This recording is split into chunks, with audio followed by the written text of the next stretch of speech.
The legislature's $117.4 billion budget was laid on the desks of the senators and the state representatives on Tuesday, which gave us enough time to have the 72-hour cooling off period before Friday, which would be the end of session, to make sure that we vote. Remember, the legislature's only bill that we have to pass is the budget, and today, or on Friday, we voted on that budget, and it goes to the governor for his signature, and by June 30th, the governor will have to determine what projects he'll keep, what he'll veto in order to sign the budget into law.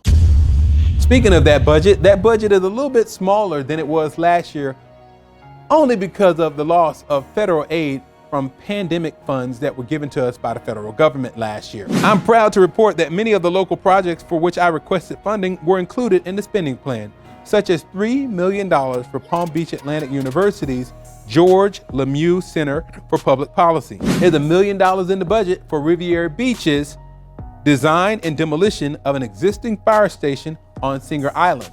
And, of course, amongst other things, $750,000 for the Alpert Jewish Family Services mental health services for persons with disabilities.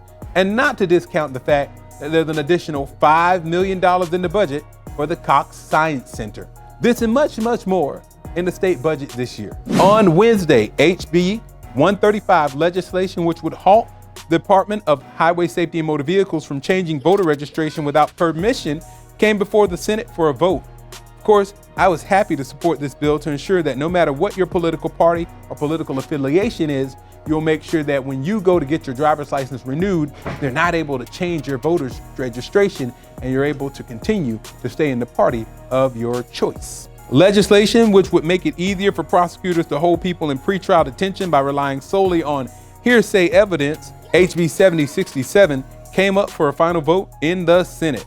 I voted against this bill because it is not our job to make sure or to ensure that justice is rendered, and there should be no shortcuts or easy paths for doing that. That should be the job of the prosecutors to prove, due to a preponderance of evidence, that someone is guilty or not guilty. Finally, on Wednesday, the governor's culture wars returned to the Senate with HB 1291, a bill which expands on the governor's anti-woke war, which was just declared unconstitutional this week. Now, this measure targets teachers, resurrecting again the falsehoods about racism and Black history, and prohibiting teachers from distorting significant historical events or engaging in certain discussions beyond the parameters set forth by the government. Now, this legislation, again, was another piece of legislation that passed along party lines. Thursday was another long day on the Senate floor. One of the most contentious bills that we saw on Thursday was SB 1044, which would allow volunteer chaplains to take the place of certified counselors in public schools. Now, this bill has been popping up all over the nation. As a matter of fact, I believe 12 other states have already seen this. And this has alarmed many Americans because it tramples the separation between church and state. Which religions will be encouraged or which religions will be discouraged using this legislation? Now, can anyone calling themselves a chaplain be designated to be a chaplain for a school so long as they pass a background check? What we don't need is a volunteer program that makes people feel uncomfortable. You've heard that word before. Guilt, anguish, uncomfortable. Well, that's what the state is pushing in this volunteer program. Now, we don't need to be passing legislation that pushes people to feel any kind of ways guilty. Am I right or am I wrong? On Friday, it was time to take the final vote on the 2024-2025 state budget, which passed unanimously. It now heads to the governor for his signature and his approval.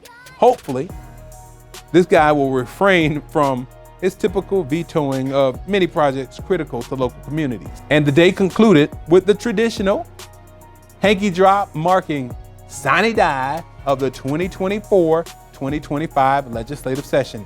I'm looking forward to heading back to the District 24, and continuing my work on behalf of you, the citizens and constituents of the district, the many people who I've been so proud and so honored to serve for the last 12 years and I'm looking forward to continuing to serve the remainder of my term.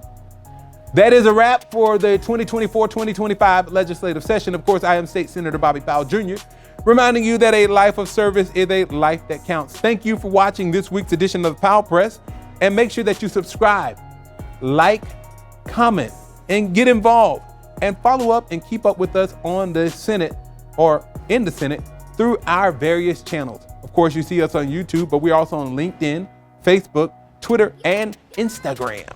For Michelle DeMarco, Diane Andre, and Malcolm Summons, I am State Senator Bobby Powell Jr., and we look forward to seeing you on another future edition of the Powell Press.